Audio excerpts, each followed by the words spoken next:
உண்மையாகவே மனதை அவ்வப்போது வெளிப்படுத்துகிற ஒரு மனுஷன் உண்டு என்றால் அது பேதுரு தான். எல்லா சிஷ்யர்களுக்கும் இப்படி ஒரு எண்ணம் இருந்திருக்குது. எல்லாவற்றையும் விட்டு இந்த ஆண்டவருக்கு பின் வந்தோமே, நமக்கு என்ன கிடைக்கும் அப்படிங்கிற ஒரு எண்ணம் எல்லா சிஷ்யர்களுக்கும் இருந்தது. ஆனா அதை பேதுரு வெளிப்படையா கேட்டுட்டார். எல்லாவற்றையும் விட்டு உண்மை பின்பற்றினோமே, எங்களுக்கு என்ன கிடைக்கும்? சொல்லப்போனா அது பேதுரு மட்டுமல்ல, இன்றைக்கு நம்முடைய வாழ்க்கையிலும் அந்த கேள்வி இருக்கத்தான் செய்யும். ஏன்னா அநேக காரியங்களை விட்டு நம்ம ஆண்டவருக்கு பின் வந்திருக்கிறோம். உலகத்தின் ஆசாபாசங்கள், உலகத்தின் கேளிக்கைகள், உலகத்திலே ஜனங்கள் தங்களுடைய வாழ்க்கையை உல்லாசமாக அல்லது ஆடம்பரமாக இன்னும் தங்களுக்கு விருப்பமானபடியெல்லாம் வாழ்ந்து கொண்டிருக்கிற நேரத்தில் அப்படியெல்லாம் வாழக்கூடாது என்று சொல்லி ஒரு பிரத்யேகமான ஒரு தனிப்பட்ட வாழ்க்கையை நம்ம தெரிந்தெடுத்திருக்கிறோம். மற்றவங்கள மாதிரி நம்ம என்ன செய்யறதில்லை, ஆடம்பரமாக வாழ்றதில்லை, ஆடம்பரமாக எதையும் செய்யறதில்லை. ஒரு சுய கட்டுப்பாடோடு கூட இப்படித்தான் வாழணும் அப்படின்னு நமக்குள்ளே ஒரு என்ன சொல்றோம், ஒரு பேரியர் வச்சிருக்கிறோம். ஏன் இப்படி வச்சோம்? நம்மளும் அவங்கள போல வாழ்ந்திருக்கலாம், நம்மளும் அவங்கள போல எல்லாம் நடந்து இருக்கலாம்.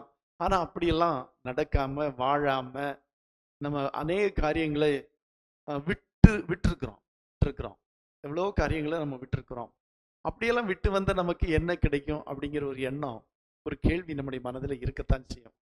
வெளிப்படையாக ஆண்டவர்கிட்டையோ பாஸ்டர்கிட்டையோ மற்றவங்ககிட்டையோ நம்ம ஆண்டவரை விட்டுட்டு வந்துட்டு நமக்கு என்ன கிடைக்க போகுது அப்படின்னு கேட்காட்டா கூட நம்முடைய உள்ளத்திலே ஒரு எண்ணம் இருக்கும், என்ன கிடைக்கும் நமக்கு அப்படின்னு ஒரு எண்ணம் இருக்கத்தான் செய்யும். அது உண்மையாகவே மனித உள்ளத்திலே அப்படி ஒரு ஏக்கம் இருக்கத்தான் செய்யும். ஆனா இன்றைக்கு நம்ம என்ன பார்க்க போகிறோம்னா, எல்லாருடைய மனதிலும் வாழ்க்கையில ஏதாயிலும் ஒரு விதத்திலே ஒரு உயர்வை பெற்றுக்கொள்ள வேண்டும் என்ற ஒரு எண்ணம் இருக்கும். நம்ம என்னைக்குமே இப்படி இருக்கக்கூடாது, வாழ்க்கையில மேல ஒரு படி போகணும், இன்னும் மேல உயரணும், இன்னும் நல்லா இருக்கணும். அதான் நல்லா இருக்கிறது தான் உயர்வு. எல்லாரும் கேட்டாலும் நல்லா இருக்கணும். எதுக்காக சர்ச்சுக்கு போறேன்னா நல்லா இருக்கிறதுக்காக சர்ச்சுக்கு போறோம்னு கூட சொல்றவங்க உண்டு. வாழ்க்கையில எல்லாருக்குமே நல்லா இருக்கணும், உயரணும் அப்படிங்கிற எண்ணம் எல்லாம் எல்லாருக்கும் மனதில் இருக்கத்தான் செய்யும். அப்போ இன்றைக்கு நம்ம என்ன பார்க்க போறோம்னா, இந்த உலகத்திலே நம்மை உயர்த்துவதற்கென்று வேறு யாரும் இல்லை. நம்ம நண்பர்களோ உறவினர்களோ யாரா இருக்கட்டும், நம்முடைய ஒரு சிறிய உயர்வை கூட அவர்களால் ஏற்றுக்கொள்ள முடியாது. ஒரு சிறிய உயர்வை கூட அவங்களால பார்த்து சகிக்க முடியாது. நம்ம ஒருபடி கீழே இறங்கிட்டோம்னா சந்தோஷப்படுவாங்க, ஒருபடி மேலே உயர்ந்துட்டோம், கொஞ்சம் நல்லா இருக்கிறோம் அப்படின்னா அதையெல்லாம் அவங்க விரும்பவே மாட்டாங்க. ஏன்னா அவங்க நம்ம நல்லா இருக்கிறது விரும்புறதில்லை, நம்ம நல்லா இருக்கிறது எதிர்பார்க்கறது இல்லை. அவங்கள நம்ம விட ஒரு படி அவங்க மேலே இருக்கணும் அப்படின்ட்டு அவங்க எதிர்பார்க்கிறாங்க. அதனால இன்றைக்கு நம்ம என்ன பார்க்க போறோம்னா, இந்த ஆண்டவரை நம்ம பின்பற்றுறதுனால நம்ம எதிர்பார்க்கிற அந்த உயர்வு நம்முடைய வாழ்க்கையில கிடைக்குமா அப்படின்னு தான். கண்டிப்பா எல்லாரும் உயர்வுன்னு சொன்னா நமக்கு உடனே மந்திரி ஆயிரணும், ராஜாவாயிரணும், பெரிய பணக்காரன் ஆயிரம் அப்படிங்கிற எண்ணம் நமக்கெல்லாம் இல்லை. உண்மையிலே அது இல்லைதான். ஆனா வாழ்க்கையில இப்படியே இருக்கக்கூடாது, கொஞ்சம் நல்லா இருக்கணும் அப்படின்னு நம்ம எதிர்பார்க்கிறோம். அதற்காக ஒரு வசனத்தை வாசிக்கலாமே. 1 சாமுவேல் 2ஆம் அதிகாரம் 7ஆம் வசனம்.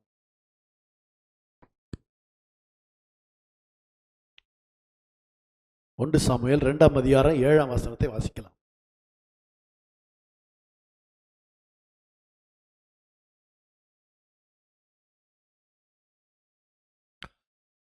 கர்த்தர் தரித்திரம் அடைய செய்கிறவரும் ஐஸ்வர்யம் அடைய பண்ணுகிறவருமாய் இருக்கிறார். அவர் தாழ்த்துகிறவரும் உயர்த்துகிறவருமாய் இருக்கிறார். இந்த ஆண்டவரை நாம ஏன் பின்பற்றுகிறோம்? இந்த ஆண்டவரை நம்ம ஏன் ஆராதிக்கிறோம்? ஏன் இந்த ஆண்டவருடைய பிள்ளைகளாய் வாழுகிறோம்னா, இந்த வசனம் அதற்கு ஒரு சரியான விடையாக இருக்கிறது. ஏனென்றால் இங்கே சொல்லப்பட்டிருக்கிறது, கர்த்தர் தரித்திரம் அடைய செய்கிறவர். பெரிய பெரிய ஐஸ்வர்யமாய் கூட தரித்திரம் அடைய செய்கிறவர் கர்த்தர். அதே நேரத்தில் ஐஸ்வர்யம் அடைய பண்ணுகிறவருமாய் இருக்கிறார். பெரிய என்ன சொல்றான், ஐஸ்வர்யவானை தரித்திரமடைய செய்கிறவரும், இப்படி சொல்லலாம் அந்த வசனத்தை.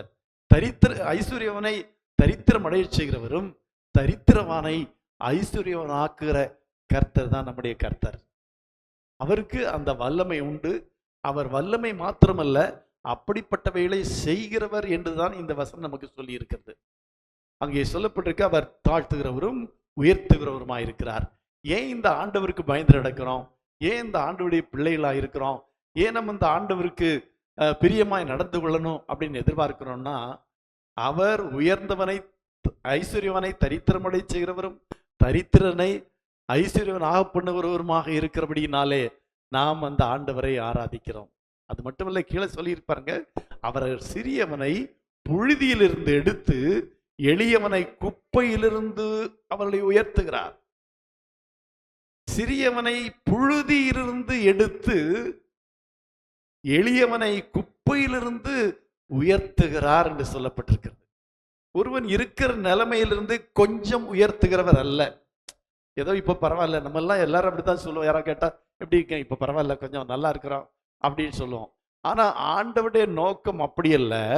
சிறியவனை புழுதியிலிருந்து எடுத்து எளியவனை குப்பையிலிருந்து உயர்த்துகிறார் என்று சொல்லப்பட்டிருக்கு. புழுதி, குப்பை, அதிலிருந்து சிறியவனை அல்லது எளியவனை எடுத்து உயர்த்துகிற தேவனாய் இருக்கிறார் நம்முடைய தேவன். இது வேறு யாராலும் செய்ய முடியாது. உலகத்துல உலக மனுஷர்களால் அது செய்ய முடியாது, அரசாங்கத்தினாலே செய்ய முடியாது, நம்முடைய தாய் தகப்பனாலே அது செய்ய முடியாது. இப்ப நம்மளை பார்த்துட்டோம்னா எங்க அப்பாவுக்கு என்ன சொல்றோம், எங்க அப்பா கூலி வேலை செஞ்சாரு, இப்ப நான் ஒரு நல்ல வேலை செய்யறேன். எங்க அப்பா குடிசை வீட்டுல வாழ்ந்தாரு, நான் இப்போ ஒரு நல்ல வீட்டுல வாழ்றேன். இது ஒரு உயர்வு தான். ஆனால் இது அல்ல ஆக்சுவல் உயர்வு. அவர் என்ன சொல்றாருன்னா, அவர் சிறியவனை புழுதியிலிருந்து எடுத்து எளியவனை குப்பையிலிருந்து உயர்த்துகிறார். அவர்களை பிரபுக்களோட உட்காரவும் மகிமையுள்ள சிங்காசனத்தை சுதந்திரிக்கவும் பண்ணுகிறார். அல்லேலூயா. அவர்களை பிரபுக்களோட உட்கார செய்கிறார். வாழ்க்கையில ஒரு நிலைமையிலிருந்து கொஞ்சம் உயர்ந்த நிலைமைக்கு நம்ம கஷ்டப்பட்டு பிரயாசப்பட்டு கூட வரலாம். யாருடைய உதவினால வரலாம், உதவி இல்லாம கூட கொஞ்சம் நல்லா இருக்கிறோம், கொஞ்சம் உயர்ந்திருக்கிறோம் அப்படின்னு நம்ம சொல்ல முடியும். ஆனா இங்க நம்முடைய தேவனை பற்றி அப்படி சொல்லல. அவர் ஐஸ்வர்யவானை தரித்திரமடைய செய்கிறவர், தரித்திரனை ஐஸ்வர்யமடைய செய்கிறவர். அவர் எது தாழ்த்துகிறவரும் அவர்தான், உயர்த்துகிறவரும் அவர்தான். இப்போ நான் ஏன் இந்த ஆண்டவரை நம்ம பின்பற்றணும், ஏன் இந்த ஆண்டவரை ஆராதிக்கணும் அப்படின்னா, இருக்கிற நிலைமையிலிருந்து நம்ம தாழ்ந்து போயிடக்கூடாது. இருக்கிறோம், இப்போ ஒரு நிலைமையில இருக்கிறோம்னா இந்த நிலைமையிலிருந்து நம்ம என்ன செய்யக்கூடாது, தாழ்ந்து போயிடும். அவர் தாழ்த்துகிறவர், உயர்ந்தவனை தாழ்த்துகிறவர், தாழ்ந்திருக்கிறவனை உயர பண்ணுகிறவர். அப்படியானா நம்ம இப்ப தாழ்ந்திருக்கிறோம்னா அவர் தான் நம்மை உயர பண்ணுகிறவர், உயர்வடைய செய்கிறவர். அப்போ உயர்ந்தவனை தாழ்த்துகிறவரும் தாழ்ந்தவனை உயர்த்துகிறவருமாயிருக்கிற இந்த ஒரு அற்புதமான தேவனையாக்கம் நம்ம பின்பற்றுறோம். அவரைத்தான் நம்ம இப்ப என்ன செய்யறோம், பின்பற்றுகிறோம். அவருக்கு நம்ம என்ன செய்யறோம், அவரை ஆராதிக்கிறோம். ஏன்னா அவரால் தான் ஒருவரை உயர்த்தவும் அவராலே தான் ஒருவனை தாழ்த்தவும் முடியும். அல்லேலூயா, அல்லேலூயா. அதனால இந்த ஆண்டவரை அதனால தான் நம்ம பற்றி கொண்டிருக்கிறோம். தாவீது சொல்றாரு பாருங்க, 146 சங்கீதம் 5-6 வசனங்கள்ல அவர் சொல்லுகிறார். 146 சங்கீதம் 5-6 வசனங்கள்ல, யாக்கோபின் தேவனை தன் துணையாக கொண்டிருந்து தன் தேவனாகிய கர்த்தர் மேல் நம்பிக்கை வைக்கிறவன் பாக்கியவான். அவர் வானத்தையும் பூமியையும் சமுத்திரத்தையும் அவைகளிலுள்ள யாவையும் உண்டாக்கினவர். அவர் என்றென்றைக்கும் உண்மையை காக்கிறவர். சொல்லப்ப யாக்கோபின் தேவனை தன் துணையாக கொண்டிருந்து தன் தேவனாய் கர்த்தர் மேல் நம்பிக்கையாய் வைக்கிற மனுஷன் பாக்கியவான், வைக்கிறவன் பாக்கியவான். ஏனென்றா அவர் தாழ்ந்தவர்களை உயர்த்துகிறார். நம்முடைய தாழ்மையான நிலைமையிலிருந்து அவர் உயர்த்துகிற தேவனாய் இருக்கிறார். இங்கே சொல்லப்பட்டிருக்கிறது, அவர் வானத்தையும் பூமியையும் சமுத்திரத்தையும் அவையுள்ளவையும் உண்டாக்கினவர். அவர் என்றென்றைக்கு உண்மையை காக்கிற தேவன். அவர் ஒடுக்கப்பட்டவர்களுக்கு நியாயம் செய்கிறார், பசியாய் இருக்கிறவர்களுக்கு ஆகாரம் கொடுக்கிறார், கட்டுண்டவர்களை கர்த்தர் விடுதலையாக்குகிறார், இன்னும் குருடரின் கண்களை திறக்கிறார், மடங்கடிக்கப்பட்டவர்களை தூக்கி விடுகிறார், நீதிமான்களை கர்த்தர் சிநேகிக்கிறார், பரதேசிகளை கர்த்தர் காப்பாற்றுகிறார், அவர் திக்கற்ற பிள்ளையும் விதவையும் ஆதரிக்கிறார், துன்மார்க்கர் வழியை கவிழ்த்து போடுகிறார். அல்லேலூயா. நம்ம ஏன் ஆண்டவரை ஆராதிக்கணும், ஏன் ஆண்டவருடைய பிள்ளைகளா இருக்கணும், இந்த ஆண்டவரை ஏன் நம்ம இவ்வளவு உலகத்தின் ஆசாபாசங்களை அல்லது சில காரியங்களை எல்லாம் விட்டு இந்த ஆண்டவருக்காக வாழ்கிறோம் என்றால் இத்தனை காரியங்களையும் அவர் செய்கிற தேவனாயிருக்கிறார். அதனாலதான் ஆண்டவர் நம்ம இருக்கிற நிலைமையிலிருந்து கீழே தள்ளிடக்கூடாது, அல்லது கீழே இருக்கிற நிலைமையிலிருந்து நம்ம உயர்த்தணும் அப்படின்னு எதிர்பார்த்தோம்னா அதற்கு ஒரே ஒரு வழி நம்முடைய ஆண்டவர் தான். ஏனென்றால் அவர் ஐஸ்வர்யவானையே என்ன செய்கிறார், தாழ்த்து தரித்திரமடைய செய்கிறார். தரித்திரனை என்ன செய்கிறார், ஐஸ்வர்யமடைய செய்கிறார். அல்லேலூயா. இது ரெண்டு ஒரு மனிதன் வாழ்க்கையில ரொம்ப ரொம்ப முக்கியம். ஐஸ்வர்யான் ஒருவன் தாழ்ந்து போகக்கூடாது என்றால் அவன் இந்த தேவனை என்ன செய்யணும், பின்பற்றணும். இந்த தரித்திரன் உயரணும், ஐஸ்வர்யவனாகணும்னா இந்த ஆண்டவரை பின்பற்றணும். ஏன்னா இது ரெண்டையும் செய்கிறவர் ஒரே ஒருவர், அவர்தான் நம்முடைய ஆண்டவர். அல்லேலூயா, அல்லேலூயா. அதனால இந்த ஆண்டவரை நம்ம உறுதியாய் பற்றி பிடித்து கொண்டோம்னால் நம்முடைய வாழ்க்கையில இப்பொழுது இருக்கிற நிலைமையிலிருந்து கீழே போயிட மாட்டோம், இப்பொழுது இருக்கிற நிலைமையிலிருந்து உயர்வோம். அல்லேலூயா. என்றால் அவர் உயர்த்துகிறவர், அவர் உயர்த்துவார். அல்லேலூயா. எரேமியா தீர்க்கதரிசி புத்தகம் 17ஆம் அதிகாரம் 7-8 வசனங்களிலே நம்ம அடிக்கடி வாசிக்கிற வசனம் தான் அது. எரேமியா தீர்க்கதரிசியின் புத்தகம். அவர் தண்ணீர் அண்டையிலே நாட்டப்பட்டதும், அவர் தண்ணீர் அண்டையிலே நாட்டப்பட்டதும், கால்வாய் ஓரமாய் தன் வேர்களை விடுகிறதும், உஷ்ணம் வருகிறதை காணாமல் இலை பச்சையாய் இருக்கிறதும், இலை பச்சையா இருக்கிறதும், மழை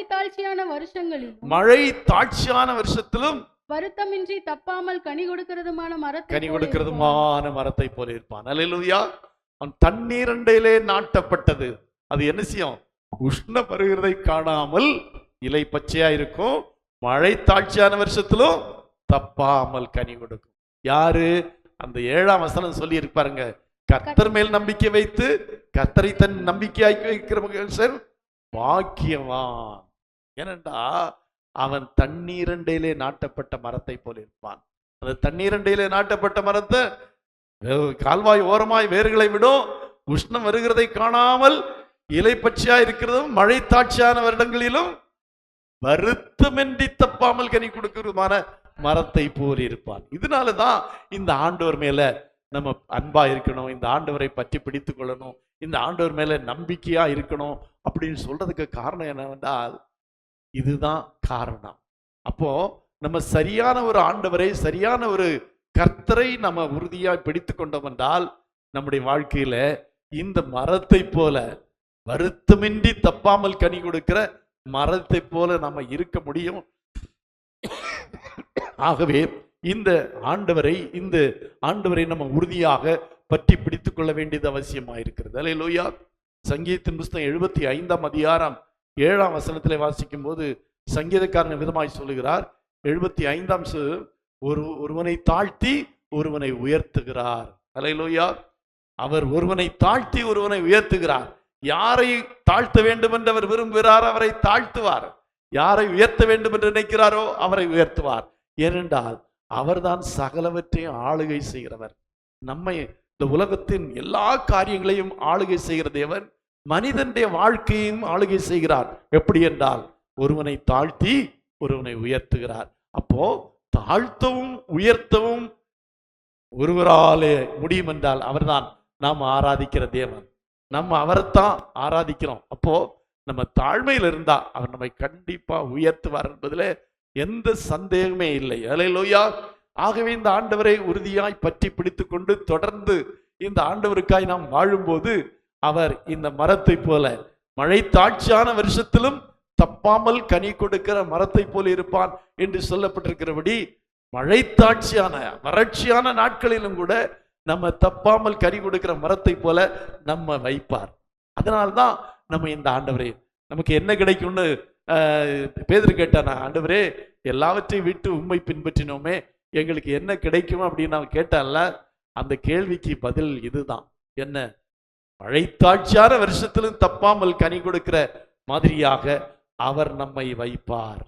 அதனால இந்த ஆண்டவரை அந்த வாசித்த அந்த வசனத்தின்படியாக எரேமியா 17:7-8 நம்ம அந்த கர்த்தரை நமக்கு என்ன செய்யணும்?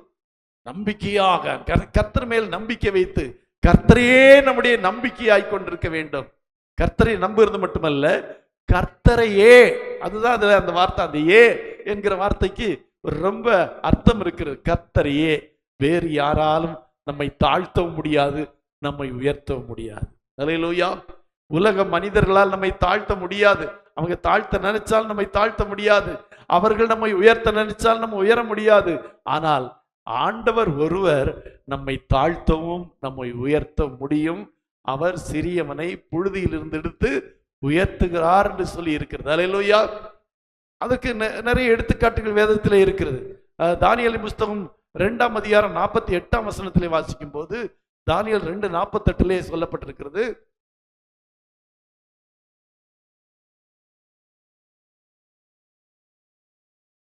பின்பு ராஜா தானியேலை பெரியவனாக்கி அவனுக்கு அநேகம் சிறந்த வெய்மலை கொடுத்து பாபிலோன் மாகாணம் முழுதுக்கும் அதிபதியாகவும் பிரதான அதிகாரியாகவும் நியமித்தான். அல்லேலூயா. ஏன்னா அடிமையாய் கொண்டு போகப்பட்டவன் தானியேல் எருசலேமிலிருந்து அடிமையாக பிடிக்கப்பட்டு பாபிலோனுக்கு கொண்டு செல்லப்பட்டவன். அடிமையாய் கொண்டு போகப்பட்டவனுக்கு தேவன் கொடுக்கிற வெகுமதிகளை பாருங்க. அடிமை என்றால் அதுக்கு கீழே இல்லை. அடிமை என்றால் உலக வாழ்க்கையிலே ஒரு அடிமை என்றால் அதுக்கு கீழான மனித வாழ்க்கையே இல்லை. ஆனால் அந்த அடிமையை எப்படி மாத்திருக்கிறார் பாருங்க, பெரியவனாக்கி அவனுக்கு அநேகம் சிறந்த வெகுமதிகளை கொடுத்து. சிறந்த ராஜான்னா எப்படி வெகுமதிகளை கொடுப்பாரு? நம்மள மாதிரியா கொடுப்பாரு? நம்ம ஒருத்தருக்கு கிஃப்ட் கொடுக்கணும்னா நம்மளால முடிஞ்சதை எப்படியாவது ஒரு ஏதாவது ஒண்ணு செய்யணும் அப்படின்னு நினைக்கிறோம். ஆனா ராஜா வெகுமதி கொடுத்தாருன்னா அந்த வெகுமதி எப்படி இருக்கும் யோசித்து பாருங்க. அநேகம் சிறந்த வெகுமதிகளை கொடுத்து அவனை பாபிலோன் மாகாணம் முழுதுக்கும் அதிபதியாக்கினார். அல்லேலூயா. பாபிலோன்ல பாபிலோன் பெரிய பட்டணம். அந்த பட்டணத்தின் ஒரு பகுதியில அவன் அதிபதியாயிருக்கலாம். இல்ல, பாபிலோன் மாகாணம் முழுதுக்கும் அதிபதியாகவும் பாபிலோன்ல சகல ஞானிகளின் மேலும் பிரதான அதிகாரியாகவும் நியமித்தார். என்ன உயர்வு கொஞ்சம் யோசித்து பாருங்க. எப்படி தாழ்மையிலிருந்து கர்த்தர் ஒருவனை உயர்த்துகிறார் என்பதற்கு தானியேல் ஒரு பெரிய அடையாளம், ஒரு பெரிய எடுத்துக்காட்டு. ஏனென்றால் அவன் அடிமையாக கொண்டு போகப்பட்டவன். அந்த அடிமையாய் கொண்டு போகப்பட்டவன் கர்த்தருக்காக வைராக்கியமாய் வாழ்ந்தான். ஏனென்றால் அவன் தன்னுடைய உணவிலே கூட அந்த ராஜ போஜனத்தினாலே நான் தீட்டுப்பட மாட்டேன் என்று சொன்னான். மாத்திரமல்ல 3 வேளையும் ஜெபிக்கிறவனாய் காணப்பட்டான். அப்படின்னா இவன் தேவனுக்கு எடுத்த காரியங்களிலே ரொம்ப வைராக்கியமானவன். அதான் முக்கியம். ராஜபோஜனத்தினாலே என்னை தீட்டுப்படுத்த மாட்டேன், அது ராஜா கட்டளை இட்டாலும் சரி நான் 3 வேளையும் பலகணிகளை திறந்து வைத்துக் கொண்டு ஜெபிப்பேன் என்றால் அவன் ஆண்டவர் மேல் வைத்திருந்த பற்றை குறிக்கிறது. அவனுக்கு கர்த்தரையே தன் நம்பிக்கையாய் கொண்டிருந்தான், ராஜாவை இல்லை. ராஜா அவனை உயர்த்தின போதும் அவன் ராஜாவின் மேல நம்பிக்கை வைக்கல, தேவன் பேர்லயே நம்பிக்கை வைத்திருந்தான். அல்லேலூயா. ஆகவேதான் பத்திரத்துக்கு கையெழுத்து வைக்கப்பட்டது என்று அறிந்த போதிலும் தானியேல் 3 வேளையும் தான் முன்பு செய்து வந்தபடியே 3 வேளையும் எருசலேமுக்கு நேராக பலகணிகளை திறந்து வைத்துக் கொண்டு ஜெபித்தான். அப்போ தானியேலே காணப்பட்ட சிறந்த குணம் என்னவென்றால் அவன் கர்த்தருக்காக பக்தி வைராக்கியமாய் வாழ்ந்தான், கர்த்தருக்காக வாழ்ந்தான். கர்த்தர் தான் தன்னுடைய வாழ்க்கையிலே எல்லாம் என்று சொல்லி கர்த்தரையே நம்பிக்கையாய் கொண்டு அவன் வாழ்ந்தபடியினாலே அவனை ஆண்டவர் எப்படி உயர்த்தினார் பாருங்க. இந்த கர்த்தரையே நம்பிக்கையாய் கொண்டிருக்கிற ஒரு மனுஷன் யாருன்னு எடுத்துக்காட்டா சொன்னா தானியேலை சொல்லலாம். அதனாலதான் அவனை என்ன செய்தாரு, அநேக பெரியவனாக்கினார். அல்லேலூயா.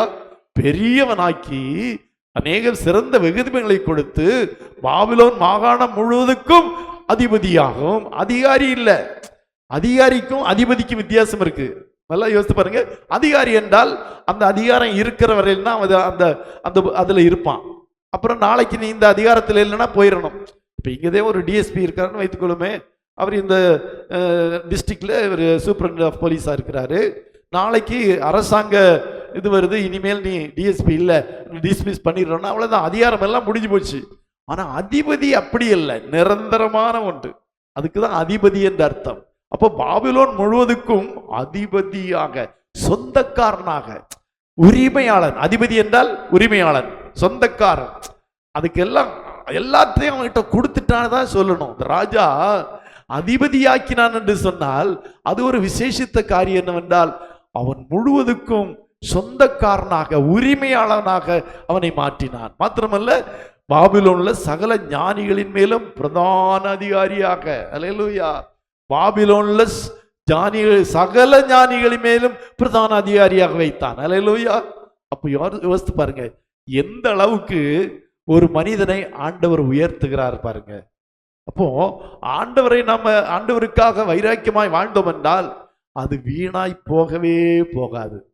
அதன் மூலமாக கர்த்தர் நம்மை உயர்த்துவார், கர்த்தர் நம்மை ஆசீர்வதிப்பார், நம்மை பெரியவர்கள் ஆக்குவார், அநேக வெகுமதிகளை கர்த்தர் நமக்கு கொடுப்பார். இந்த தானியேலுடைய வாழ்க்கையில சொன்னது போல பெரியவனாக்கி அநேக வெகுமதிகளை கொடுத்து பாபிலோன் மாகாணம் முழுவதுக்கும் அதிபதியாக்கி பிரதான அதிகாரியாக நியமித்தான் என்று சொன்னால் எந்த விதத்திலும் இனி அவன் குறைந்தவன் அல்ல. ஒரு விதத்திலும் தானியேல் குறைந்தவன் அல்ல, எல்லாவற்றிலும் சிறந்தவன் ஆக்கினான். காரணம் ஒன்றே ஒன்றுதான், வேறு ஒண்ணு இல்லை. எல்லாரை போலதான் அவனுக்கு ஞானம் இருந்தது, எல்லா வாலிபர்களை போலதான் இருந்தான். ஆனா கர்த்தருக்காக அவன் பக்தி வைராக்கியமா இருந்தான். போஜனத்துல கூட நான் குற்றம் உள்ளவனாய் காணப்பட மாட்டேன். அதுக்கு பிறகு ராஜா கையெழுத்து வச்சாலும் அது நான் ஜெபம் பண்றதுல தான் குற்றம் கண்டுபிடிச்சாங்க. அவனை குற்றம் கண்டுபிடிச்சதே எதுல தான்? ஜெபம் பண்றான்னு தான் குற்றம் கண்டுபிடிச்சாங்க. அப்படின்னா ராஜாவை தவிர அவன் வேறொருவனை வணங்குகிறான் என்பதற்கு அடையாளம் தான் என்னது? அவன் ஜெபம் பண்றது. அதுல தான் குற்றம் கண்டுபிடிச்சாங்க. சொல்லப்படு தானியேலின் மேல் குற்றம் கண்டுபிடிக்க முகாந்திரம் ஒண்ணுமே கிடைக்கல அவங்களுக்கு.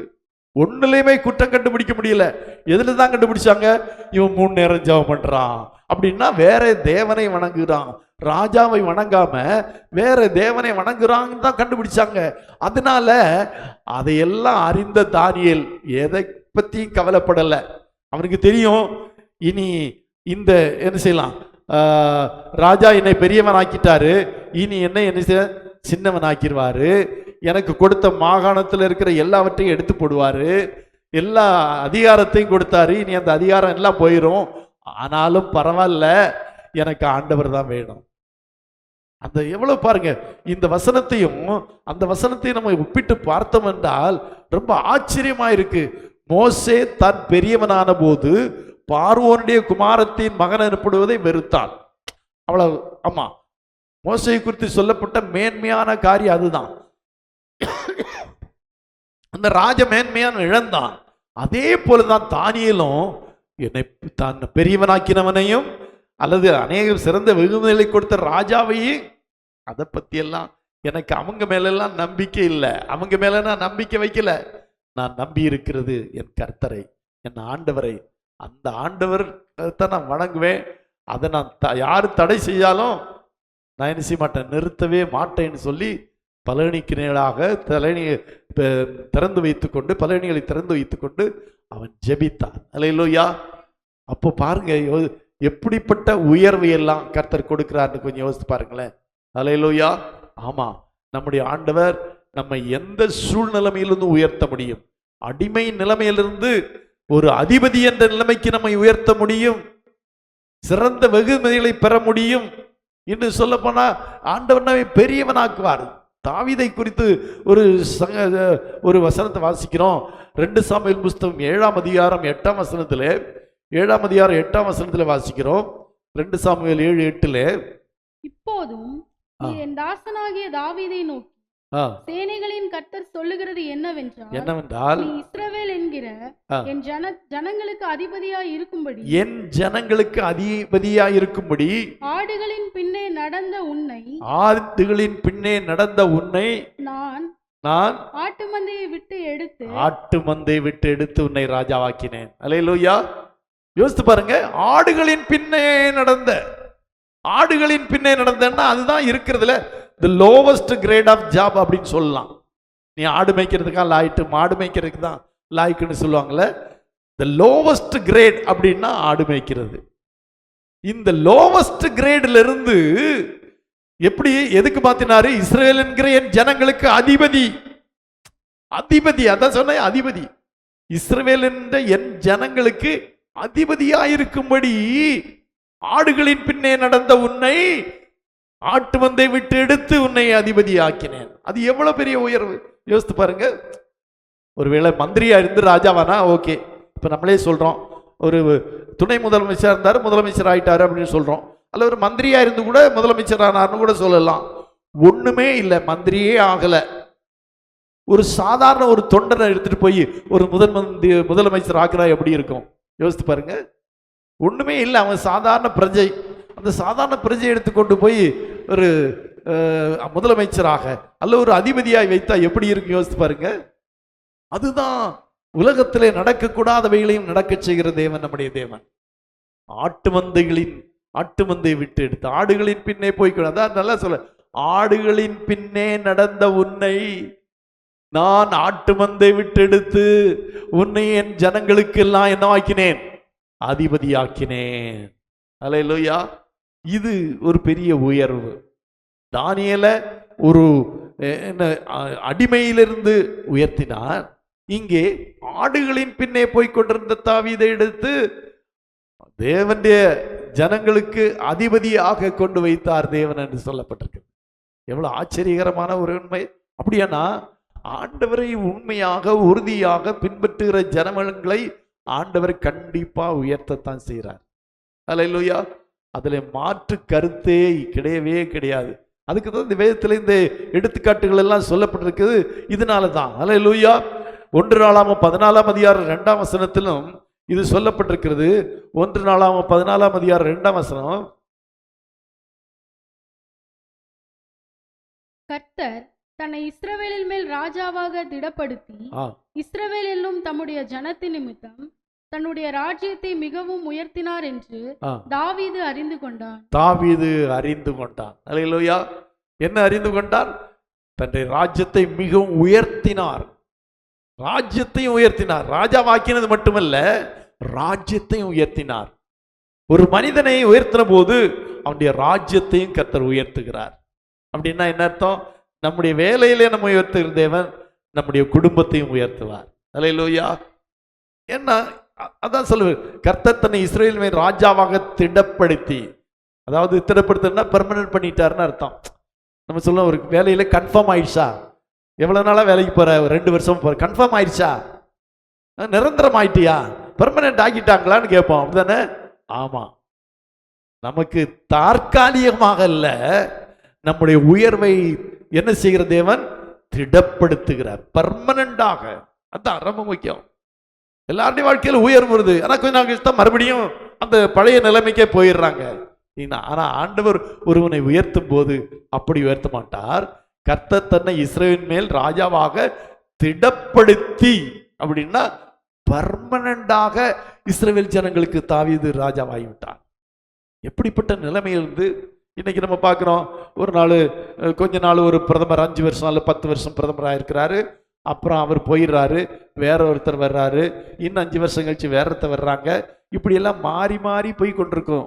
பெர்மனண்டா நீங்க பார்க்க முடியாது. ஆனா இங்கே தன்னை இஸ்ரவேலின் மேல் ராஜாவாக திடப்படுத்தினார், பெர்மனண்டாக. இனிமேல் தாவீதை தவிர வேறு யாரும் என்ன இல்லை, ராஜாவாக இல்லை என்று சொல்லுகிற அளவுக்கு திடப்படுத்தினார். அப்படியானா நம்முடைய உயர்விலே நம்மை திடப்படுத்துவார், நம்மை பெர்மனன்ட் பண்ணுவார். அதுல இருந்து யாரும் நம்மளை இறக்க முடியாது. இப்ப நம்ம ஒரு ஆபீஸ்ல வேலை செய்யறோம், கான்ட்ராக்ட்ல போய் ஜாயின் பண்றோம்.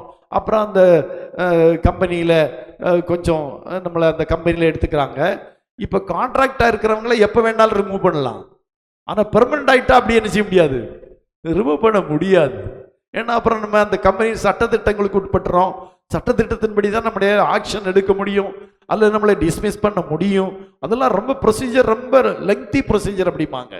ஆனா ஒரு கான்ட்ராக்ட், தற்காலிகமாக ஒரு உயர்வு நமக்கு கிடைச்சிருக்கு, டெம்பரரியா எனக்கு கொடுத்துருக்காங்க, கொஞ்ச நாளைக்கு அதை பார்த்துக்கிட சொல்லியிருக்காங்க, அல்லது டெம்பரரி போஸ்ட்ல இருக்கிறேன்னா எப்பவுமே அவனுக்கு மனசு என்ன இருக்கும், டெம்பரரியா தான் இருக்கிறோம், என்னைக்கு தூக்குறாங்களோ அப்படின்னு என்ன இருக்கும், மனசுல இருக்கும். ஆனா ஆண்டவரை பின்பற்றினவர்களுக்கு அப்படி இல்லைங்க.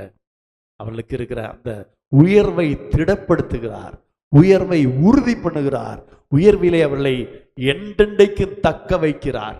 அதுதான் ரொம்ப முக்கியம். வாழ்க்கையில் நிறைய பேர் உயர்ந்த ஸ்தானத்துக்கெல்லாம் போறாங்க, கொஞ்ச நாள் கழிச்சு பார்த்தா அது இல்லை, என்னன்னா அது அப்படி ஆயிடுச்சு இப்படி ஆயிடுச்சுன்னு சொல்றாங்க. ஆனா ஆண்டவருடைய பிள்ளைகளுக்கு அப்படி இல்லைங்க, ஆண்டவரை பின்பற்றுவர்களுக்கு அப்படி இல்லைங்க, ஆண்டவர் உயர்த்துறவருக்கு அப்படி இல்லைங்க. ஆண்டவர் பெரியவனாக்குகிறார், அவனுக்கு சிறந்த வெகுமைகளை கொடுக்கிறார், அவனை அதிபதியாக்குகிறார். இப்படி எல்லாவற்றையும் செய்து அதிலே திடப்படுத்துகிறார். அதான் ரொம்ப ரொம்ப முக்கியம். தால்காலிகமான ஒரு உயர்வு அல்ல. ஆண்டவர் கொடுக்கிற உயர்வு எப்போதுமே தால்காலிகமாக இருக்காது. அது ஒரு பர்மனண்டான ஒரு உயர்வாக இருக்கும் என்று இங்கே நம்ம சொல்லப்பட்டிருக்க பார்க்கிறோம். அல்லேலூயா, அல்லேலூயா. யோபு அதை குறித்து சொல்லும்போது சொல்லுகிறார். யோபு 5ஆம் அதிகாரம் 10ஆம் வசனத்திலே வாசிக்கிறோம். யோபுவின் புஸ்தகம் 5ஆம் அதிகாரம் 10ஆம் வசனத்திலே, தாழ்ந்தவர்களை உயரத்தில் வைத்து தூக்கிக்கிறவர்களை ரட்சித்து உயர்த்துகிறார். ஆண்டவரை பத்தி உத்தமனும் சன்மார்க்கனும் தேவனுக்கு பயந்து பொல்லாப்புக்குமான தாவீது ஒரு சாட்சி கொடுக்கிறார் பாருங்க. என்ன சாட்சி கொடுக்கிறார்? தாழ்ந்தவர்களை உயரத்தில் வைத்து. அல்லேலூயா. தாழ்ந்தவர்களை உயரத்தில் வைக்கிற ஒரு தேவன். அப்படிப்பட்ட தேவனை நீங்க வேற எங்கேயும் பார்க்க முடியாது. உயர்வா இருக்கிறவன் உயர்ந்து கொண்டே போவான். ஆனா ஆண்டவருடைய கண்கள் எப்போதும் யார் மேல இருக்கு தெரியுமா? தாழ்ந்தவர்களை எப்படி உயரத்திலே வைப்பது. அதுதான் நம்முடைய தேவனுடைய ஸ்பெஷாலிட்டி. அப்படி சொல்லுவாங்க. ஒரு ஸ்பெஷாலிட்டி என்னன்னா, தாழ்ந்திருக்கிறவர்களை எப்படி உயரத்திலே வைக்கிறது என்று ஆண்டவர் திட்டம் பண்ணி கொண்டே இருப்பார், யோசித்து கொண்டே இருப்பார். ஏற்ற வேளை வரும்போது அந்த தாழ்ந்த இடத்திலிருந்து கர்த்தர் உயர்த்துவார். அல்லேலூயா, அல்லேலூயா. அதுதான் நம்முடைய ஆண்டவருடைய ஒரு ஸ்பெஷல் குவாலிட்டி என்று சொல்லலாம். தாழ்ந்தவர்களை உயரத்தில் வைத்து தூக்கிக்கிறவர்களை உயர்த்துகிற தேவனாக இருக்கிறார். அல்லேலூயா. அப்போ யோபுடைய சாட்சி அதான் யோபு சொல்றார். கர்த்தரிடத்திலிருந்து நன்மையை பெற்ற நாம் தீமையை பெற வேண்டாமா? எல்லாவற்றையும் கர்த்தர் கொடுத்தார், கர்த்தர் எடுத்தார். யோபுவினுடைய ஆரம்ப வசனம் என்ன சொல்லி இருக்கு? யோபுக்கு இவ்வளவு ஒட்டகம் இருந்துச்சு, ஆடு மாடுகள் இருந்துச்சு, வேலைக்காரங்க இருந்தாங்க, எல்லாம். அதையெல்லாம் பத்தி தாவீது என்ன சொல்றார்? யோபு என்ன சொல்றான் தெரியுமா? இவைகளெல்லாம் கர்த்தர் கொடுத்தார். அப்படின்னா அவன் ஒன்றுமில்லாமல் இருந்தா கர்த்தர் கொடுத்தார். அதாவது ஒரு ஆடு, இப்படி வச்சுமே, ஒரு ஆடுமே இல்லாம இருக்கும்போது ஆண்டவர் பல ஆடுகளை கொடுத்தார், பல மந்தைகளை கொடுத்தார், அநேக ஒட்டங்களை கொடுத்தார். அப்போ ஜீரோவிலிருந்து தான் யார் மேல போயிருக்கிறார்? யோபு மேல போயிருக்கிறாரு. என்றால் இது எல்லாம் கர்த்தர் கொடுத்தன்னு சொல்றாருல்ல. அப்படின்னா ஒட்டகம் ஒண்ணு, அந்த முதலாவது ஒட்டகத்தை கொடுத்தவர் அவர் தான். இப்போ ஆயிரக்கணக்கான ஒட்டகம் இருக்கிறது, அனைத்தையும் கொடுத்தது கர்த்தர் தான். ஆடு மாடுகள் வேலைக்காரர் எல்லாவற்றையும் கொடுத்தது கர்த்தர் என்றால் யோபு என்ன சொல்றார் தெரியுமா? நான் ஜீரோவில் இருந்தேன், இதையெல்லாம் கர்த்தர் எனக்கு கொடுத்தார். கர்த்தர் தான் யோபுவை குறித்து அந்த யோபு அந்த தேசத்தில் எப்படிப்பட்டவனா இருந்தான்னு சொல்லி இருக்குது. ஒரு வார்த்தை சொல்லி இருக்குது. முதலாம் வாசிக்கலாமா? முதலாம் தேசத்திலே யோபு என்னும் பேர் கொண்ட ஒரு மனுஷன் இருந்தார். அந்த மனுஷன் உத்தமனும் சன்மார்க்கனும் தேவனுக்கு பயந்து பொல்லாப்புக்கு விலகுமாய் இருந்தார். அடுத்த 3வது வசனத்தை வாசிக்கலாம். 3வது வசனம். அவனுக்கு 7000 ஆடுகளும் 3000 ஒட்டகங்களும் 500 ஏர் மாடுகளும் 500 கழுதைகளும் ஆகிய மிருக ஜீவன்கள் இருந்ததும் அன்றி திரளான பணிவிடைக்காரரும் இருந்தார்கள். அதனால் அந்த மனுஷன் கிழக்கத்தி புத்திரர் எல்லாரிலும் பெரியவனாயிருந்தான். கிழக்கத்தி புத்திரர், ஈஸ்ட்ல இப்படி சொல்லுமே, இப்ப சொல்றோம் அமெரிக்கா, அதான் வல்லரசு அப்படின்னு சொல்றோம், பெரிய நாடுன்னு சொல்றோம். அதே மாதிரி அன்னைக்கு இருந்த கிழக்கத்தி ஈஸ்டர்ன் செக்டர்ல, ஈஸ்டர்ன் அந்த கண்ட்ரியில எல்லாரிலும் பெரியவனா இருந்தது யாரு? யோபு. எப்படி பெரியவனானா? கர்த்தர் கொடுத்தார். இந்த மேல சொல்லி இருக்கிற 7000 ஆடுகள், 3000 ஒட்டகங்கள், 500 ஏர்மாடுகள், 500 கழுதைகள், இது எல்லாம் ஒவ்வொன்றையும் கொடுத்தது கர்த்தர். அதனாலதான் அவர் சொல்றாரு, கர்த்தர் தந்தார், கர்த்தர் எடுத்தார். அதாவது சொல்றாரு, நான் நிர்வாணியாய் வந்தேன். அவர் சொல்றாரு, நான் தாயின் வயிற்றிலிருந்து எப்படி வந்தேன்? நிர்வாணியாய் வந்தேன். வரும்போது என்ன கொண்டு வரல? ஆடு கொண்டு வரல, மாடு கொண்டு வரல, ஒட்டகம் கொண்டு வரல, எதையுமே கொண்டு வரல. நிர்வாணியாய் வந்தேன். இப்போது இவைகளெல்லாம் எனக்கு இருந்தது, அதாவது எனக்கு கர்த்தர் கொடுத்தார், இப்ப கர்த்தர் எடுத்துட்டார். எவ்வளவு அந்த கரெக்டா சொல்றாரு பாருங்க. நிர்வாணியாய் இந்த உலகத்துல வந்தேன், ஆனா எல்லாவற்றையும் எனக்கு கர்த்தர் கொடுத்தார் என்று சொல்லுகிறார். அல்லேலூயா. அப்படியானா நம்முடைய வாழ்க்கையில நம்ம ஒன்றை புரிந்து கொள்ள வேண்டியது அவசியமா இருக்கிறது. இப்படி ஒன்றுமில்லாமையில் இருந்து ஒரு மனுஷனை கிழக்கத்தி புத்திரர் எல்லாற்றிலும் பெரியவனாக்கினது கர்த்தர். அப்ப அப்போ அப்படி ஒரு பெரியவன் ஆக்கணும்னா அது ஆண்டவரால தான் முடியும், வேறு யாராலும் முடியாது. ஹல்லேலூயா, ஹல்லேலூயா. எவ்வளவு நல்ல வார்த்தை. 1 ராஜாக்கள் 16ஆம் அதிகாரம் 2ஆம் வசனத்தில் வாசிக்கிறோம். 1 ராஜாக்கள் 16:2 சொல்லப்பட்டிருக்கிறது. நான் உன்னை தூளிலிருந்து உயர்த்தி உன்னை என் ஜனமாகிய இஸ்ரவேலின் மேல் தலைவனாக இங்க தாவீதை பத்தி தான் சொல்றாரு. என்ன சொல்றாரு? நான் உன்னை தூளிலிருந்து உயர்த்தி. தூள் என்றால் தூசி, புழுதி, குப்பை. அதுக்கெல்லாம் அந்த அந்த மூல வார்த்தையில அதான் அதனுடைய அர்த்தம். குப்பை, தூசி, புழுதி. உன்னை புழுதியிலிருந்து, தூளிலிருந்து உயர்த்தி உன்னை என் ஜனமாய் இஸ்ரவேல் மேல் தலைவனாக வைத்திருக்கையில் அப்படிங்கிறார். யோசித்து பாருங்க. அப்போ யோபுவையும் சரி தாவீதையும் சரி இந்த கீழான இந்த தாழ்ந்த நிலைமையிலிருந்து அந்த உயர்ந்த நிலைமைக்கு கொண்டு போனவர் கர்த்தர். அப்போ அவர்களுக்கு மாத்திரமல்ல, அவர்களை போல ஆண்டவரை நேசிக்கிற ஒவ்வொருவரையும் கர்த்தர் விதி செய்வார். ஹல்லேலூயா. கர்த்தர் பட்சபாதம் உள்ளவர் அல்ல. நாமும் யோபுவை போல வைராக்கியமாக, தானியேலை போல வைராக்கியமாக, தாவீதை போல வைராக்கியமாக வாழ்வோமானால் நம்மையும் கர்த்தர் விதமாய் உயர்த்துவார்.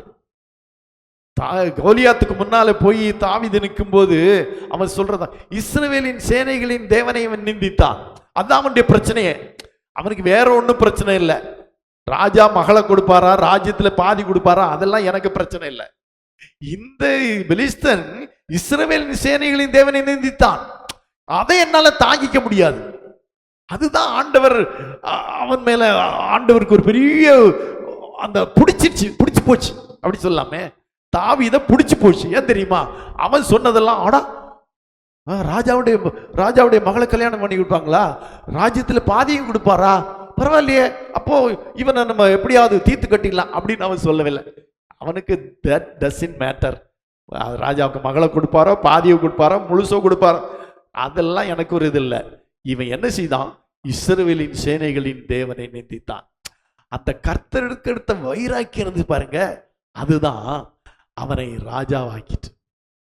இதுதாங்க நம்மிடத்திலையும் காணப்படும். கர்த்தருக்கு அடுத்த காரியத்துல வைராக்கியம். தாவீது அப்படி வைராக்கியமா இருந்தான். தானியேல் அமிதமாய் வைராக்கியமா இருந்தான். என்ன கொண்டு போட்டாலும் பரவாயில்ல, பத்திரங்களுக்கெல்லாம் கையெழுத்து வைக்கப்பட்டு விட்டது, இனி அடுத்தது கொல்றது தான் வேலை, அவ்வளவுதான், பரவாயில்ல. யோசித்து பாருங்களேன். அப்போ இவ்விதமாக வைராக்கியம் கொண்டிருக்கிற யோபு சொல்றாரு, அவர் என்னை கொண்டு போட்டாலும் அவர் மேல் என்ன வைராக்கியம். பாத்தீங்களா என்ன வைராக்கியம்? அவர் என்னை கொண்டு போட்டாலும் நான் அவர் மேல் நம்பிக்கையா இருப்பேன். இதுதாங்க நம்முடைய வாழ்க்கையில இந்த வைராக்கியத்தை தான் ஆண்டவர் பார்க்கிறாரு. 3 பேருடைய வாழ்க்கையிலும் இருந்த அந்த வைராக்கியத்தை கொஞ்சம் யோசித்து பாருங்களேன். அந்த வைராக்கியம் தான் அவர்களை உயர்த்திட்டு. அப்போ சாதாரணமா எவ்வளவோ பேர் இருந்தாங்க, மந்தை மேய்க்கிறவங்க இருந்தாங்க, ஆடுகளை மேய்க்கிறவங்க இருந்தாங்க. அவங்களுக்கெல்லாம் இந்த ஆண்டவரை பத்தி அவன் சொன்னானுங்கிறத பத்தி ஒரு வைராக்கியம் வரல. சேனை வீரர்கள் எல்லாம் இருந்தாங்க, சவுலுக்கு நிறைய வீரர்கள் எல்லாம் இருந்தாங்க, அவங்களுக்கெல்லாம் அந்த வைராக்கியம் வரல. அவங்களில இப்படி யோசித்துக்கோமே, தாவீது இல்லாம சவுலுடைய படையில இருக்கிற ஒரு வீரனுக்கு இப்படி ஒரு வைராக்கியம் வந்திருந்தா கர்த்தர் அவனை தான் உயர்த்தியிருப்பாரு. ஆனா யாருக்குமே வரல, தாவீதுக்கு தான் வந்துச்சு. அந்த பார்த்த உடனே ஆண்டவனுடைய உள்ளமே சொல்லுவாங்களே புலகாங்கிதம் அடைஞ்சிருச்சு. என் மேல இந்த ஆடுகளை மேய்க்கிற இந்த பையன் என் மேல எவ்வளவு வைராக்கியம் வச்சிருக்கான் பாருங்க. அப்படின்னா இவனை விடக்கூடாது, இவனை நம்ம என்ன செய்யணும்? உயர்த்தணும். ஆமாங்க, கர்த்தருக்கு எடுத்த வைராக்கியம் இருந்தா கர்த்தர் நம்மை உயர்த்தவே உயர்த்தும். ஹல்லேலூயா, ஹல்லேலூயா. ஆமா, தாழ்ந்தவர்களை உயர்த்துவதிலே ஆண்டவருக்கு மிகுந்த ஒரு பங்கு உண்டு. அதை மரியாள் சொல்றாரு பாருங்க. லூக்கா சுவிசேஷம் 1ஆம் அதிகாரம் 51-52 வசனங்கள்ல மரியாள் சொல்லுகிறார். வாசிக்கலாம். லூக்கா 1ஆம் அதிகாரம். தம்முடைய புயத்தினால் பராக்கிரமம் செய்தார், இருதய சிந்தனையில் அகந்தியுள்ளவர்களை சிதறடித்தார், பலவான்களை ஆசனத்திலிருந்து தள்ளி தாழ்மையானவர்களை உயர்த்தினார். அல்லேலூயா. தாழ்மையானவர்களை உயர்த்தினார். மரியாளுக்கு அந்த தாழ்மை இருந்தது. அதான் 48ஆம் வசனத்திலே வாசிக்கும் போது சொல்லி இருக்கிறது, அவர் தம்முடைய அடிமையின் தாழ்மையை நோக்கி பார்த்தார். இது முதல் எல்லா சந்ததிகளும் என்ன எப்படி இருப்பார்கள்? பாக்கியவதி. பாக்கியவதி என்பார்கள். அல்லேலூயா. இந்த இயேசு கிறிஸ்துவின் பிறப்பிலே அவர் ஒரு அரண்மனையிலே ஒரு ராஜகுமாரத்தியுடைய வயிற்றிலே பிறந்திருக்க முடியும். ஆண்டவர் நினைச்சிருந்தாரா அப்படி முடிந்திருக்க முடியும். அப்படிங்கிறது தான் இஸ்ரவேல் யூதர்களுக்கெல்லாம் அப்படிதான் நினைப்பே இருந்துச்சு. ஞானிகளுக்கு கூட, அந்த 3 ஞானிகள் வந்தார்களே, அவர்களுக்கு கூட அப்படிதான் இருந்துச்சு. அதனால தான் அவங்க எங்க போனாங்க? யூதருக்கு ராஜா பிறந்திருக்கீங்கன்னு அரண்மனைக்கு போனாங்க. ஆனா ஆண்டவர் பாருங்க, அரண்மனையிலே இருந்த எல்லா வாலிப பெண்களையும் அவர் நிராகரித்து விட்டு அடிமையா இருந்த, தாழ்மையா இருந்த ஒரு மரியாளை கர்த்தர் தெரிந்து கொண்டார். அவளை உயர்த்தினார். அதான் சொல்ல, அடிமையின் தாழ்மையை நோக்கி பார்த்தார். இது முதல் எல்லா சந்ததிகளும் என்ன என்ன என்பார்கள்? அல்லேலூயா, அல்லேலூயா. அதை பற்றி கீழே ஒரு சாட்சி சொல்றார் பாருங்க. வாசிக்கலாம். 49-50 வாசிமா. வல்லமையுடையவர் மகிமையானவைகளை எனக்கு செய்தார். மகிமையானவைகளை எனக்கு செய்தார். அவருடைய நாமம் பரிசுத்தம் உள்ளது. அவருடைய இரக்கம் அவர்களுக்கு பயந்தவர்களுக்கு தலைமுறைக்கும் உள்ளது. தம்முடைய புயத்தினாலே பராக்கிரமம் செய்தார். இருதய சிந்தனையில் அகந்தையுள்ளவர்களை சிதறடித்தார். பலவான்களை ஆசனத்திலிருந்து தள்ளி தாழ்மையானவர்களை உயர்த்தினார். பசியுள்ளவர்களை நன்மையினால் நிரப்பி ஐஸ்வர்யம் உள்ளவர்களை வெறுமையாய் அனுப்பிவிட்டார். ஹல்லேலூயா. பாத்தீங்களா?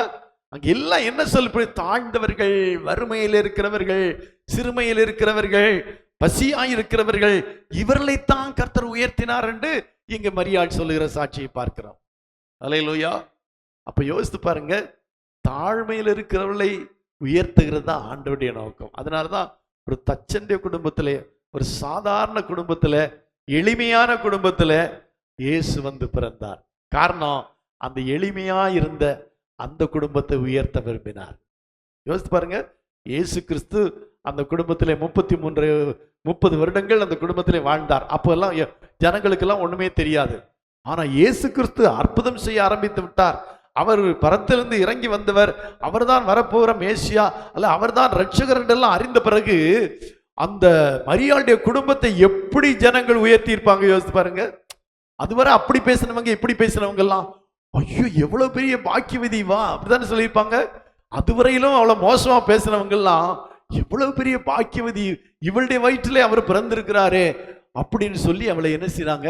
உயர்த்தினார்கள். அதான் இந்த அவளுடைய சாட்சியாக இருக்கிறது. அல்லேலூயா.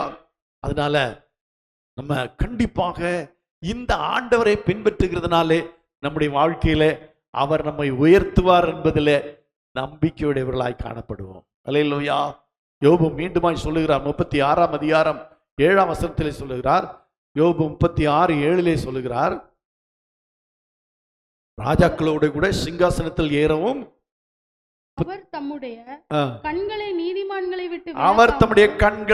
நீதிமான்களை விட்டு விலகாமல், நல்லா பாருங்க, அவர் தம்முடைய கண்களை நீதிமான்களை விட்டு விலக்காமல். நம்மெல்லாம் தேவனுடைய இரத்தத்தினாலே நீதிமான்களாக்கப்பட்டவர்கள். நம்மை விட்டு அவர் கண்களை விலக்காமல், அல்லேலூயா, அப்படியே பார்த்துட்டே இருக்கிறார் அப்படின்னு சொல்லியிருந்தா, பார்த்துட்டே இருந்தா என்ன பிரயோஜனம் அப்படிதான் நம்ம கேட்போம். ஆண்டவர் என்ன செய்றாரு?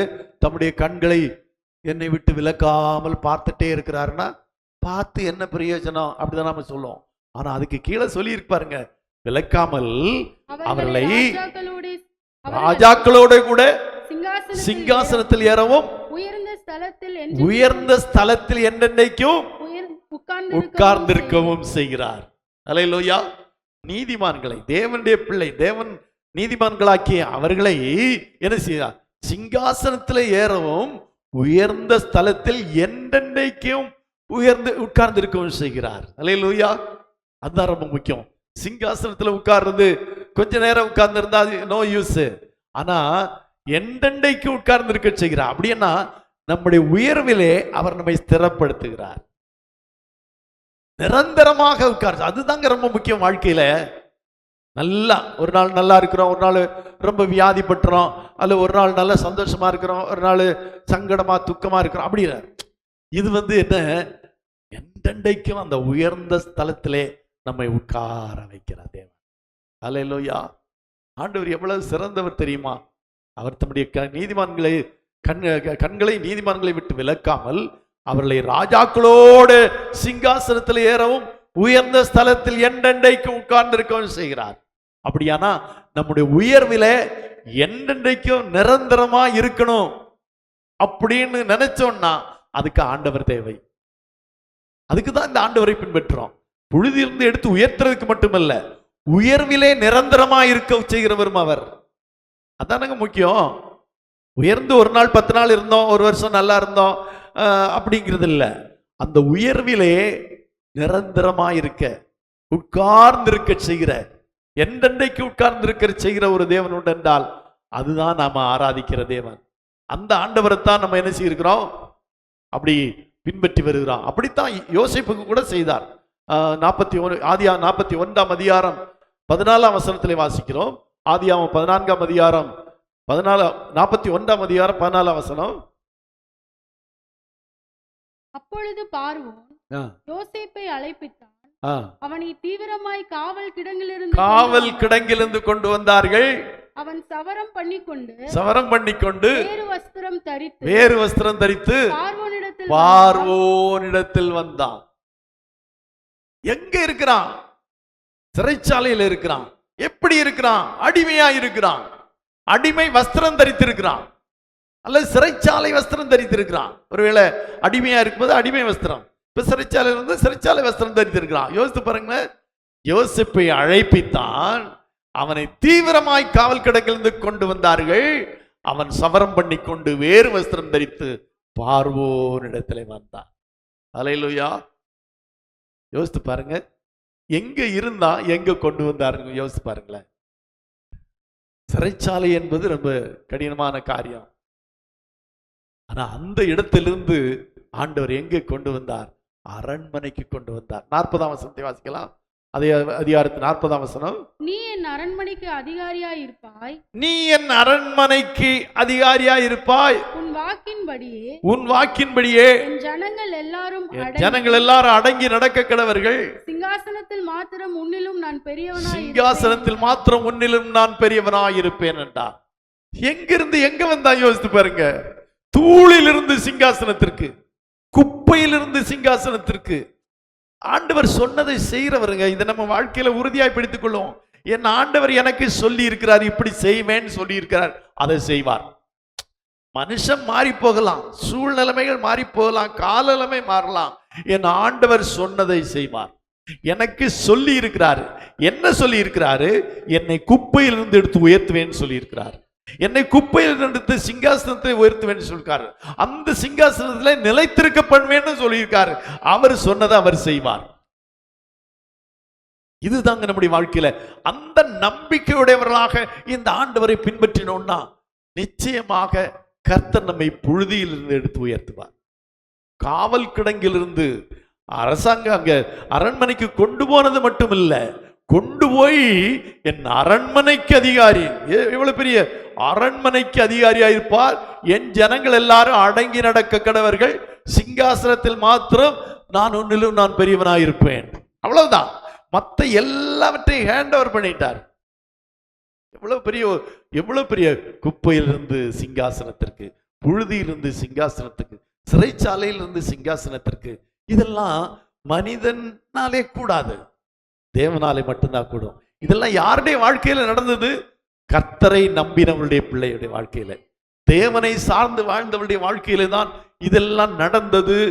அன்றைக்கு நடந்தது, இன்றைக்கு நடக்கும். ஏனென்றால் அவர் மாறாதவர், நேற்றும் இன்றும் என்றும் மாறாதவர். அன்றைக்கு செய்தவர் இன்றைக்கும் செய்வார். அதனால இந்த ஆண்டவரை நம்பி நம்ம சில துன்பங்களை துலக்க, சில கஷ்டங்களை, சில நிந்தைகளை, சில அவமானங்களை பெறுவதில் பரவாயில்ல. இதெல்லாம் ஒரு நாள் நீங்கி போவோம். ஆண்டவரை உயர்த்தும் போது இந்த நிந்தைகள், அவமானங்கள் எல்லாம் நீங்கி போயிடும். அல்லேலூயா, அல்லேலூயா. யோசேப்புக்கு அப்படி செய்தார். அல்லேலூயா.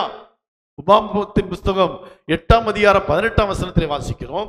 உபாகமம் 8:18 வாசிக்கும் போது அங்க என்ன சொல்லி இருக்கிறது? ஐஸ்வர்யத்தை சம்பாதிக்கிறதுக்கு பலன் கொடுக்கிறார். அப்படிதான் சொல்லியிருக்க. தேவனாய கர்த்தரை நினைப்பாயாக, அவரே உன் பிதாக்களுக்கு ஆணையிட்டு கொடுத்த தம்முடைய உடன்படிக்கையை உறுதிப்படுத்தும்படி இந்நாளில் உனக்கு உண்டாயிருக்கிறது போல ஐஸ்வர்யத்தை சம்பாதிக்கிறதற்கான பலனை உனக்கு இந்நாளில் உனக்கு உண்டாயிருக்கிறது போல, இந்நாளில் உண்டாயிருக்கிறது போல ஐஸ்வர்யம் அப்படின்னா ஒரு நாள்ல ஐஸ்வர்யம் நம்மை தேடி வரும். அதை சம்பாதிப்பதற்கான பலனை கர்த்தர் நமக்கு கொடுப்பார். வானத்திலிருந்தெல்லாம் கொட்டிராது, லாட்டரியில எல்லாம் அடிச்சிடாது. இந்த ஐஸ்வர்யத்தை சம்பாதிப்பதற்கான பலனை கர்த்தர் கொடுப்பார். அது கர்த்தர் கொடுப்பார். தேவனுடைய பிள்ளைகளுடைய சுதந்திரம், அது தேவனுடைய பிள்ளைகளுக்கு கர்த்தர் கொடுத்துற வாக்குத்தத்தம். உலகத்தில் ஐஸ்வர்யம் பெருசாய் பேசப்படுகிறது, உண்மைதான். ஐஸ்வர்யம் வேணும், பணம் வேணும், உயர்வு வேணும், அதிகாரம் வேணும், எல்லாம் வேணும். இது யார் கொடுப்பார்னா நாம் ஆராதிக்கிற தேவன் கொடுப்பார். நாம் நம்பி இருக்கிற தேவன் கொடுப்பார். நாம் அவருக்காய் வாழ்கிறோம், அவர் நமக்காய் செய்வார். அல்லேலூயா, அல்லேலூயா. அதனால்தான் தாவீது 1 நாளாகமம் 29 12 சொல்லப்பட்டிருக்கிறது, ஐஸ்வர்யமும் கனமும் உம்மாலே வருகிறது.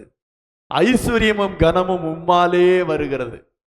தேவர் எல்லாவற்றையும் ஆளுகிறவர். அதனால ஐஸ்வர்யம் கனமும் உம்மாலே வருகிறது. உம்முடைய கரத்திலே சத்துவம் வல்லமை உண்டு. எவரையும் மேன்மைப்படுத்தவும் பலப்படுத்தவும் உம்முடைய கரத்தினாலே ஆகும். அந்த ஆண்டவர் தான் நம்ம என்ன செய்யறோம்? ஆராதிக்கிறோம். அந்த ஆண்டவருடைய பிள்ளைகளா இருக்கிறோம். ஏன்னா எவரையும் மேன்மைப்படுத்தவும் பலப்படுத்தவும் அவருடைய கரத்தினாலே ஆகும். ஆகவே அந்த கரத்தை தான் நாம் நோக்கி பார்த்திருக்கிறோம். அந்த கரம் தான் நமக்காக நீட்டப்படும். அந்த கரம் தான் நமக்கு உதவி செய்யும். உலகத்துல வேற யாரும் நமக்கு உதவி செய்ய மாட்டாங்க. ஆனா எவரையும் மேன்மைப்படுத்தவும் பலப்படுத்தவும் ஆண்டவருடைய கரத்தினாலே ஆகும். அந்த கரம் நமக்காக நீட்டப்படும். அல்லேலூயா, அல்லேலூயா, அல்லேலூயா. ஆகவே அந்த ஆண்டவரை நம்ம உறுதியாய் பற்றி பிடித்துக் கொண்டு அவருக்காக வாழ்வது ஒரு நாளும் வீணாகாது. ஆகவே இவ்வளவு நாளும் நம்ம இந்த ஆண்டவரை பின்பற்ற நமக்கு என்ன கிடைக்கும்? அந்த ஒரு முக்கியமான காரியம் எல்லாரும் எதிர்பார்க்கிறது ஒரு உயர்வு. ஒரு உயர்வை எல்லாரும் எதிர்பார்க்கிறது உண்மைதான், அது தவறும் கிடையாது. ஆனால் அந்த உயர்வை யார் கொடுக்க முடியும்னா நம்முடைய ஆண்டவர் தான் கொடுக்க முடியும். நம்ம எவ்வளவு வேலை செஞ்சாலும், நம்ம எவ்வளவு ஞானமுடையவர்களா இருந்தாலும், ஆண்டவரை உறுதியாய் பற்றி பிடித்து கொண்டால்தான் ஆண்டவர் நமக்கு இதை செய்வார். அதான் நான் சொன்னேன், வரிசையா இன்னும் ஏராளமானவரை சொல்லி கொண்டு போகலாம். யார் யார் கர்த்தருக்காக வைராக்கியமாய் ஆண்டவரே நீங்க தான் ஆண்டவரே என்று சொல்லி ஆண்டவரை உறுதியாய் பிடித்து கொண்டார்களோ அவர்களையெல்லாம் கர்த்தர் உயர்த்தினார், அவர்களையெல்லாம் கர்த்தர் ஆசீர்வதித்தார். அந்த தேவனைத்தான் நம்ம ஆராதிக்கிறோம்.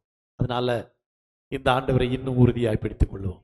இன்னும் ஆண்டவரே நீங்க தான் எனக்கு எல்லாமே என்று பிடித்து கொண்டால் நம்மை நாம் நினைக்கிறதற்கு மேலாக, நினைத்து கூட பார்க்க முடியாத அளவுக்கு கர்த்தர் நம்மை உயர்த்துவார்.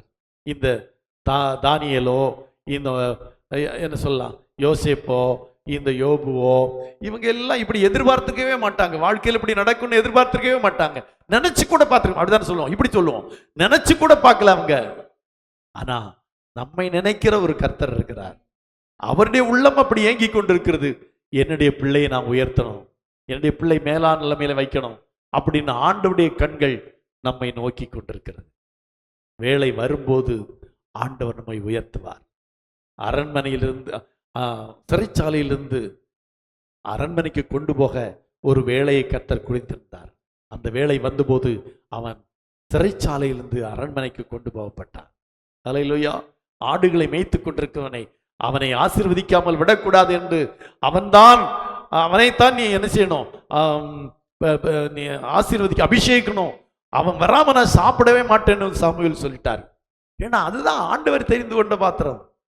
அப்படியானா நம்முடைய வேலை வரும். எங்கிருந்தாலும் ஆண்டவர் அந்த பொசிஷனுக்கு கர்த்தர் நம்மை கொண்டு வருவார். அந்த பொசிஷன்ல நம்மை நிலைநிறுத்துவார். அதான் ரொம்ப முக்கியம்.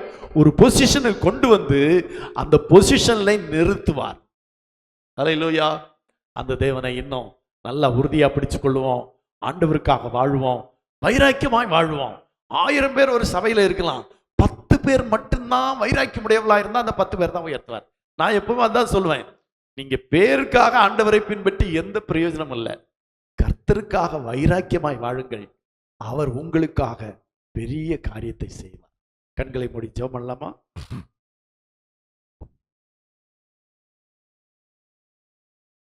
பேதுரு ஒரு கேள்வியை கேட்டான். ஆண்டவரே, எல்லாவற்றையும் விட்டு உமக்கு பின் வந்தோமே, எங்களுக்கு என்ன கிடைக்கும்? பேதுரு மட்டும் இல்ல,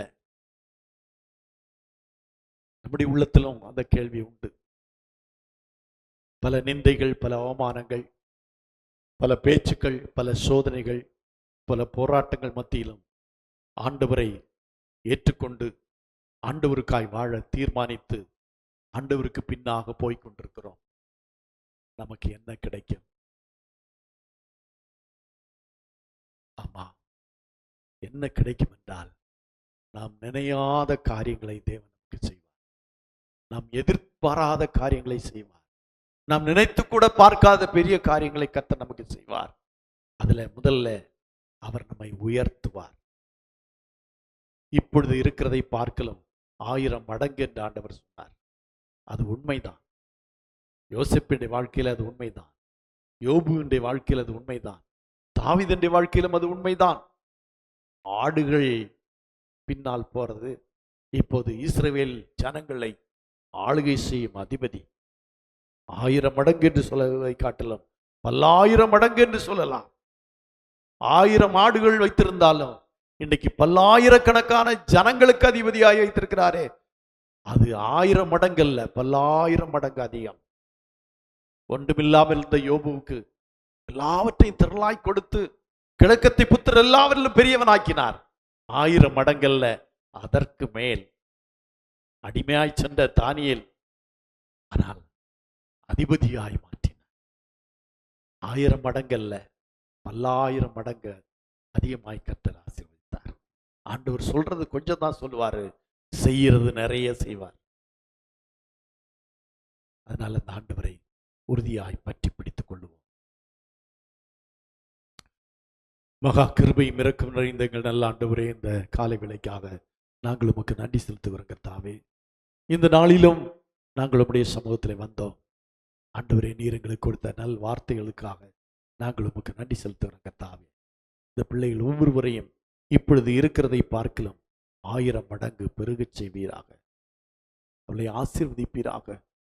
தேவன் தம்முடையவர்களுக்காய் ஆயத்தம் பண்ணின வேளை கண் காணவும் இல்லை, காது கேட்கவும் இல்லை, அவளுடைய இருதயத்திலே தோன்றவும் இல்லை என்று சொல்லப்பட்டிருக்கிறதே, அதே போல இந்த பிள்ளைகள் நினைக்காத உயர்வையும் மேன்மையும் ஆசீர்வாதங்களையும் நன்மைகளையும் இந்த பிள்ளைகள் ஒவ்வொருவருக்கும் கொடுக்கும்படியாய் செபிக்கிறேன் ஆண்டவரே. அப்படி நீர் வாக்கு பண்ணி இருக்கிறீர். அப்படி உம்முடைய கண்கள் இவர்களை நோக்கி பார்த்து கொண்டிருக்கிறது. அதற்காய் நன்றி ஆண்டவரே. கர்த்தருடைய கண்கள் நீதிமான்கள் மேல் நோக்கமாயிருக்கிறது என்று சொல்லப்பட்ட அந்த வார்த்தையின்படியாக இந்த பிள்ளைகள் மேல் நீ நோக்கமாய் இருக்கிறீர். ஒவ்வொருவரையும் ஆசீர்வதித்தரலாம் ஆண்டவரே. அவர்களை மேன்மைப்படுத்தும். அவருடைய வாழ்க்கையில் இருக்கிறதா இக்கட்டுகள், பிரயாசங்கள், கஷ்டங்கள், பாடுகள் எல்லாவற்றையும் அப்புறப்படுத்தும். சிறைச்சாலை போன்ற வாழ்க்கையிலிருந்து விடுதலை கொடும். அடிமை போன்ற ஆண்டவரை வாழ்க்கையிலிருந்து விடுதலை கொடும்.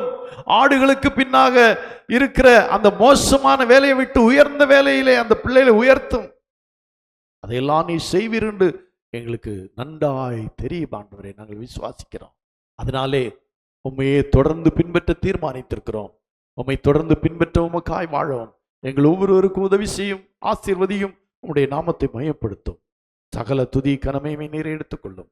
இயேசுவின் மூலம் ஜெபம் கேளும் பிதாவே. என் ஆத்துமாவே கர்த்தரை ஸ்தோத்திரி.